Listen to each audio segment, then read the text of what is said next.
Hi and welcome. We are here to interview Leo and Julie, and we're here to talk about their experiences of parenting. Their children are grown up, so we're hoping they can give us some wisdom from when their children were small.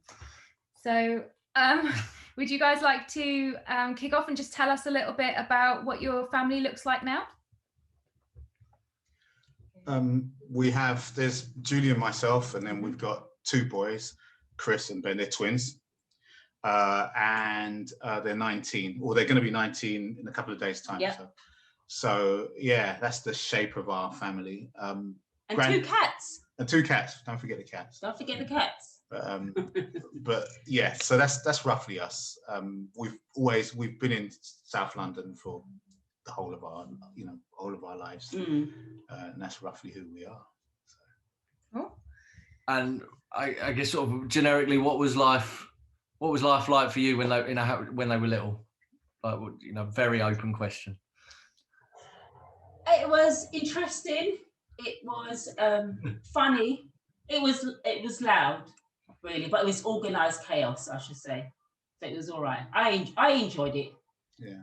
So were you both or was one of you at home, or how did you figure that out? Yeah, I tended to work, and then Julie tended to be stay at home. It's partially because the cost of childcare was prohibitive, really, for twins.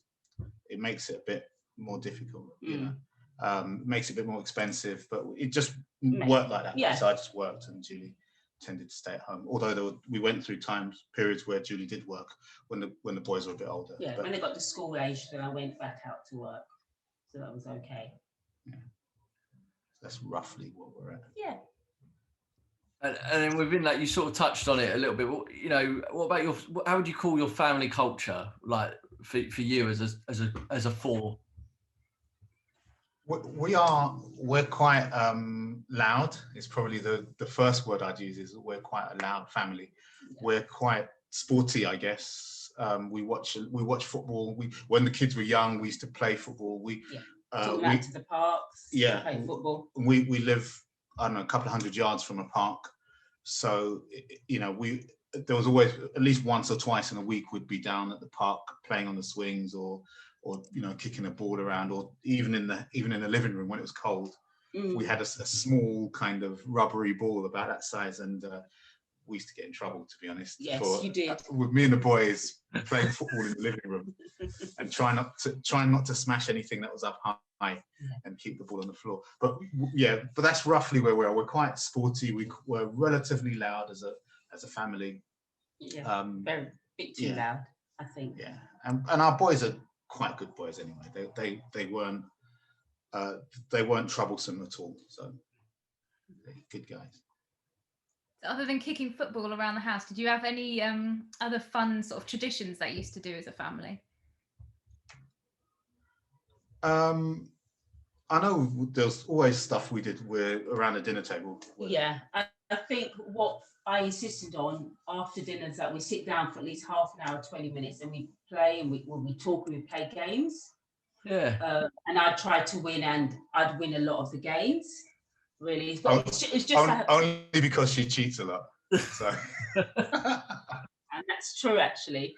But that period of time I felt was important so that we could talk, we could offload, or we could just discuss what we needed to. But it was just a bit of time that I felt was important that we did as they were growing up. Not so much now, but as they were going through primary school and a little bit of their secondary years, I made sure that we all stayed together, especially on Sunday, and just chatted and discussed things. I gave them a chance if they wanted to ask us any questions or say anything they wanted to say. Yeah, the dinner table doesn't happen anymore because they're older now and stuff. But I think when they were younger, the dinner table was really, really useful in terms of just getting if we could get everybody at the table. I know sometimes I worked a bit late sometimes, or things wouldn't work out, but in general, getting the four of us at the table eating together, I think that really worked well as a family tradition. Yeah, we had other things like Mother's Day. We'd always be, me and the boys would go out on the Saturday before Mother's Day. We'd go out and buy a really huge piece of paper, and we'd take photographs, and we'd stick all the photographs of stuff we'd done during the year and make a huge kind of, what's it, A3. A2. It's huge. Oh, A1. You can't see my hands, A1. but Yeah, we'd make a huge one. picture for Julie with me and the boys, and it started off as like a total mess with glitter everywhere, but as they got older, it become a better presentation. So there's things like that we did. Yeah. Do you still have them? Yeah, they're upstairs in my bedroom on the wall. They're in Chris's room. Yeah. They're still important stuff. Their family history, really. Yeah. There's just a load of pictures of when the boys were 4, and then there's loads of pictures when they were 5, and there's loads of pictures when they were 6. Kind of went up until they're about 12 or so. Yeah, 13, and then when they stopped being, and they're like, I don't want to controllable. do that, Dad. No longer be a controller. What a great thing to have, though, right? Yeah, it's family. It's lovely. It's a bit of history. It's all memories, you know. And you know, I'm sure they don't look at it, you know, with any detail at the moment. No. But we know in time they'll start looking at all those photos and see them differently, and see their childhood. So yeah. I mean, you said earlier that, you know, your boys didn't create trouble, but like, so then maybe not specifically what they created, but what were your, you know, when you look back, what do you feel like were your biggest challenges across the years? And obviously that may have changed over time. I think actually at primary school, I think a challenge was actually to get people stop saying they're twins and call them Ben and Chris. And I'm, even to this day, I still don't like it. It's not twins. It's not the twins. It's Ben and Chris. Yeah. And that was being challenged.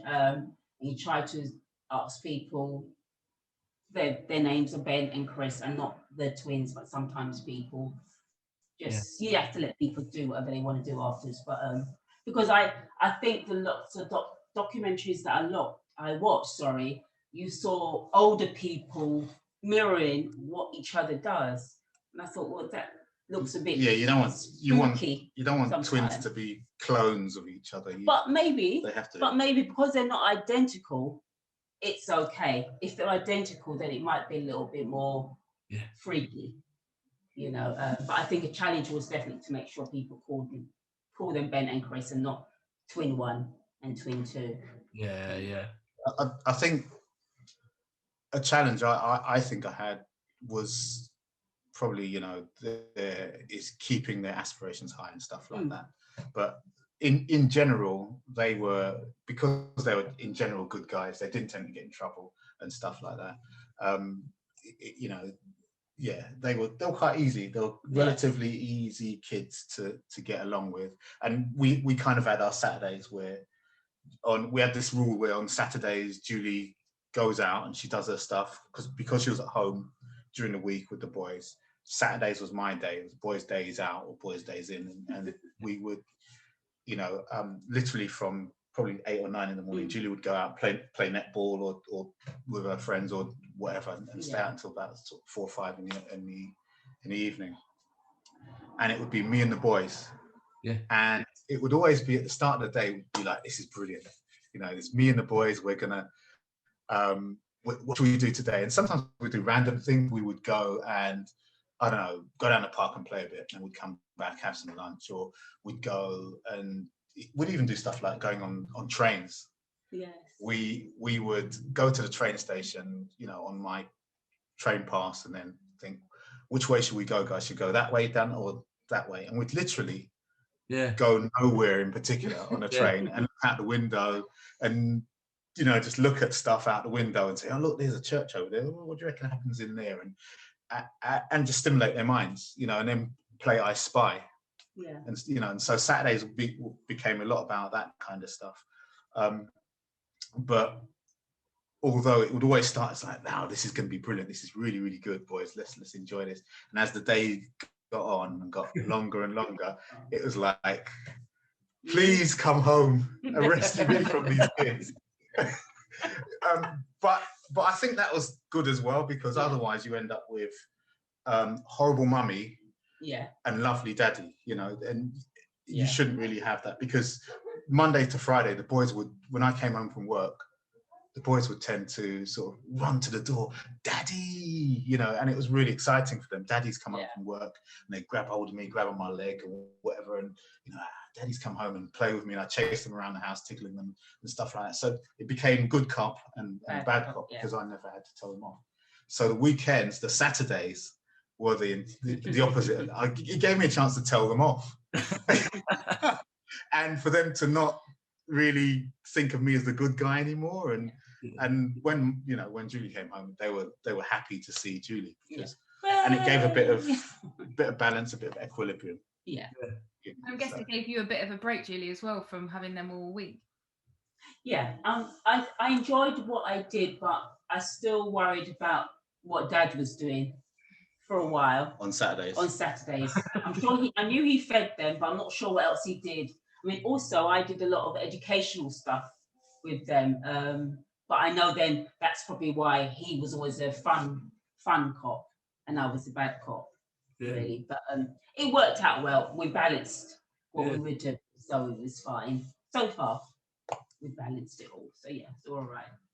Leo will tell you one day the story about when he left one of them at a train station.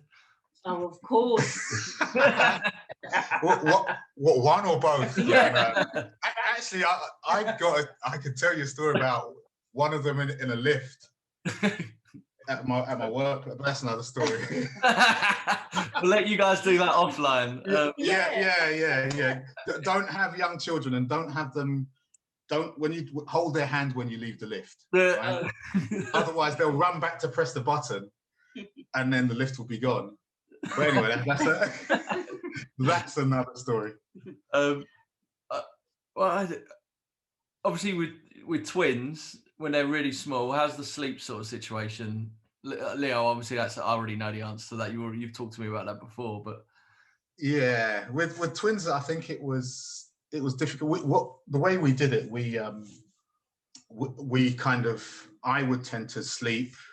I'd go to bed when they were really young. I'm talking about when they were babies, the first 4, 5, 6 months. I would tend to go to bed at sort of 9:30 in the evening and sleep until midnight, and as a good block of sleep. And then if the boys woke up between midnight and sort of 3 a.m., 4 a.m., that sort of time, that was my shift. I had to get up and feed them. So Julie could have a good block of 3-4 hours of good sleep. And yeah, that was in theory, and to be honest, it mostly worked. It mostly worked. He did get very grumpy. Although with twins, what used to happen is you'd wake up, baby would wake you up, and you'd get up, you would change baby, wipe baby down, and then feed baby, and baby back to bed, baby sleeping, step away, and you would then go back to bed, and 15 minutes or 20 minutes later, baby number 2 is, and and the cycle starts again, and it can be very frustrating, but it's what we go through. I think is life is just like that as parents, I think. And then, but as they got older, the problem kind of changed. It became one of them was more able to get out of their cot and almost roll, and we almost rolled the cot. We could see the cot kind of tilting like that one day, and we like, actually, we need to take the sides down now. And then, but the day after taking the sides down on the cot and making it into proper bed rather than the cot bed, from that day, random times in the middle of the night, he would come and open our door and step in and just want to get into our bed. And some mornings we'd wake up, and they're in after the 5th time of him coming into our room, and we'd wake up and we'd wake up and think, what's he doing in our bed there? How did he even do it? Because he'd obviously caught us at a point of weakness when we were fast asleep and got in a bed. And it always tended to be the same one of the boys who would tend to do that. But we found out later on that the reason why he would get up, the reason why he would get up in the night and try to sleep in our bed was because his brother was very active when he was sleeping. So he'd be kicking him. So his brother would be waking him up, you know, but accidentally when he's sleeping. Yeah. So it's not always the one that comes to wake you up that's the problem. So there you go. Are you quite similar as children, or were they quite different?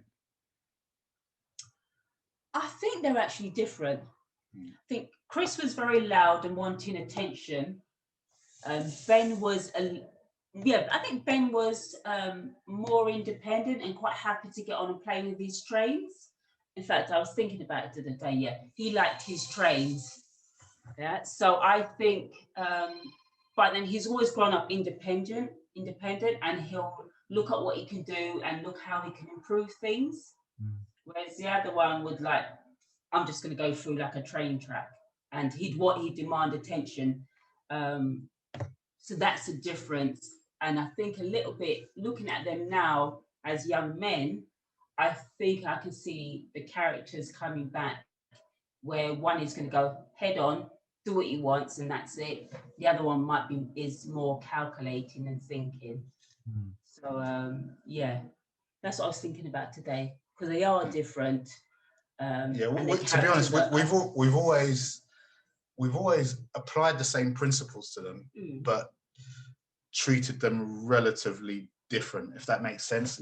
So we're equal, but we treat them as two individuals. Even when they were babies, we never dressed them in the same baby grow. You know, usually we wouldn't dress them similarly. We, you know, and as they started wearing clothes, we've tended not to have them wearing the same clothes as twins. We just thought, you put on some stuff and you put on some other stuff. It's only when they went to school we kind of treat them as two individuals.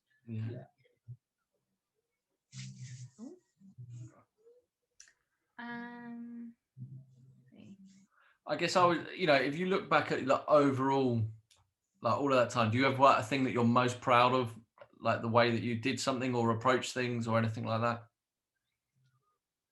I think I'm proud of, for me, I think as a family, we've worked hard, or me and Leo have worked hard to ensure that the boys keep some line of communication open with us, that we speak to them regularly. We know where they're going. We want to be involved in what they're doing as much as they would now allow us to. I'm proud of how they've turned out, because I know things could have been a lot worse. I think, though, when I think about how I could encourage them a different way, it's to have a better aspiration and thought of themselves. Sometimes the world is telling you, no, you can't do it. And as much as we're encouraging them, saying, yes, you can do and be what you want to be, the world is actually saying, no, you're in a little box. So I think we've done well. I've done well. Leo's done well. But now it seems like the world is telling them, no, you can't do this, and no, you can't do that. That's a little bit of frustration, but they're young men. They're going to have to work things out themselves. I'm proud of the way they've turned out. You know, they've in their early years they were wonderful boys, and you know, then they went to primary school and they did really well at primary school, and then they went to secondary school and did not so well. In fact, they did quite badly at secondary school. And it was a surprise because they were almost not recognizable in terms of academic achievement between secondary school and primary school. But then they've got past that and they're at uni now, so they're back to who they naturally are. But I think part of that was what you're saying about aspirations. Is that we live in a world where it's very often the world around you tells you that actually you shouldn't be getting far, and you probably won't. You know, it doesn't matter how hard you try, you probably won't get far anyway. And it's quite hard to convince children that that's not always true. That, you know, that they can work hard. That there's a tendency for people who work hard have a tendency to get further, and people who work less hard tend not to get so far. And you know, so if you work hard, there's a good chance you'll get somewhere. You know, so. Yeah. But you know, that's aspirations. But I'm quite proud of who they are and you know how they've turned out. So. Yeah. Hopefully they'll look after us in our old age. I say hopefully, and I'm not sure which one it will be, but it won't be Chris. It won't be Chris. Be like, Mum, you have to come round, we'll have dinner and you have to talk to me for 20 minutes. Yeah, that's it. Yeah. I'll try. Yeah. I'll try. I'll demand demands, it. yeah. Yes. Do you, just as a last final question, what is one piece of advice you would give to parents of young children who are right in it now? So having been through it, what piece of advice would you give to them? I think talk to your children, spend time with them. Yeah. Do something around the table or somewhere where there is no other distractions for at least 15 minutes, if it's possible that you can do that. You're not always able to take them out to fancy places, but that doesn't matter. The park is free. Go to places of interest that doesn't cost anything. You don't need all the gizmo. You know, it's nice at some time. Spend time, talk, encourage, and remind them that they can be whoever they want to be. Yeah. They can be. Yeah. Ignore the restrictions that's here in this world. Aim high. There's no reason why you can't aim high and have the same thing as someone else. Yeah. Do not be afraid to fail, because if you don't try, you will fail. You've already failed, so you must try to know whether you can fail or not. Yeah, so you should try to succeed. I think aspirations is probably the big. I think the earlier you can teach your kids to have aspirations and set their expectations that they may be successful if they want to, the better. Because sometimes later on, as they get a bit older and they go into teenage years, if you haven't set that, it can be quite hard for them to somehow, you know, they'll be influenced. They could be influenced by stuff around them. Yeah. But that's one thing. And the other thing is time, especially for dads. Time is you know, the amount of time you can give your kids is way better than the presents and the stuff you can give them. Yeah. You know, time. Give you, especially guys, give your kids your time. Yeah. That's my big. And I think during this lockdown, the neighbours that I've seen and spoken to, you can see their young families and the men thinking, oh, I've got to spend time with the children. You can see them thinking, where maybe they might have assumed that it's a woman's job and childcare should be with the woman. They now have to spend their time with their children. Locked in.